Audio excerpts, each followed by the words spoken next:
alien na pasmado ang bunganga.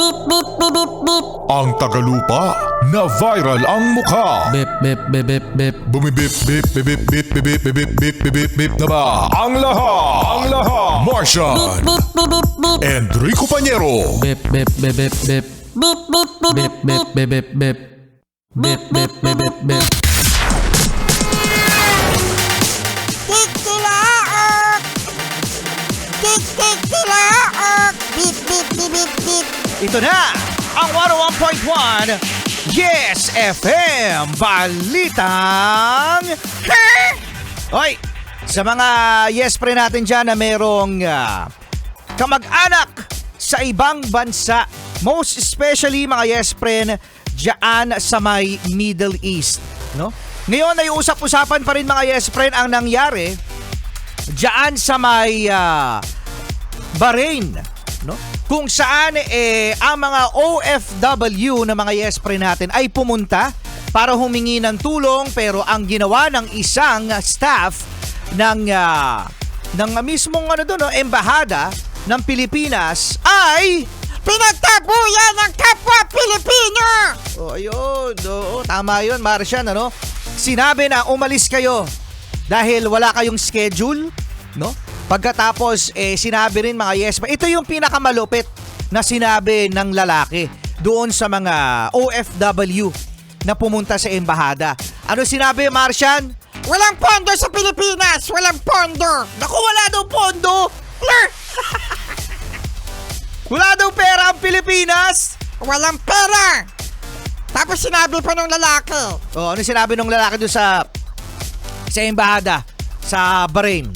Sabi, magsumbong na kayo kung saan kayo gusto nyo magsumbong. Naku! Tapang! Tapang, ano? Nakakalungkot lang ito mga yes friend, ano?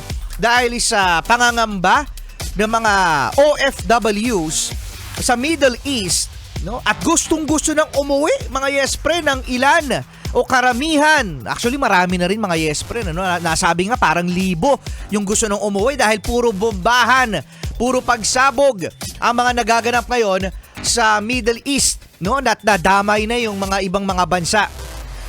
Kaya marami nang gustong umuwi. At ngayon mga yes friend, Ngayon, nakarating na ito, kay PBBM. uy! Yung binoto mo, Rico Pañero. Binoto po yan, ni Rico Pañero.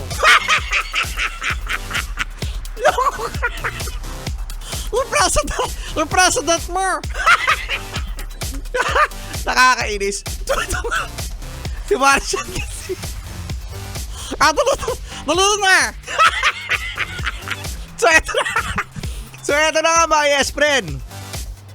Nakarating kay BBM. Dito lang ako. Dali na kasi. So eto na nga mga yes friend, no? Nakarating na nga kay PBBM at nagalit. Paano yung galit? Sabi ni PBBM, hindi dapat yan. Oo, no? Gano'n na yung galit. Gano'n na yun? Yeah. Gagawan daw ng paraan mga yes friend. Iimbestigahan ang naganap dyan sa may Bahrain. Kasi, no? Paano mawawala ng pondo? Sabi rin niya ni Erwin Tulfo, ni Senador Erwin Tulfo. Paano mawawala ng pondo ang Pilipinas?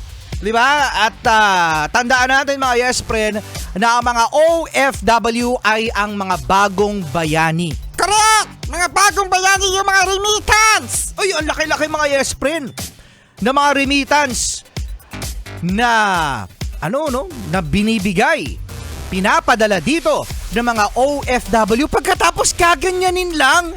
Oo nga! Oo, kaya dapat mapanagot, itong mga dapat na mapanagot dahil tandaan na ang serbisyo ng gobyerno dapat ay World class! ang laki-laki ng tax natin.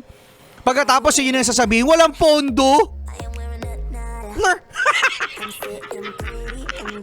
Wala pera ang Pilipinas! Nasaan? Ay, alam niyo na kung nasaan?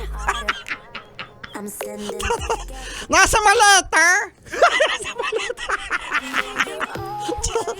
Charlie, good morning! But I can't stand this.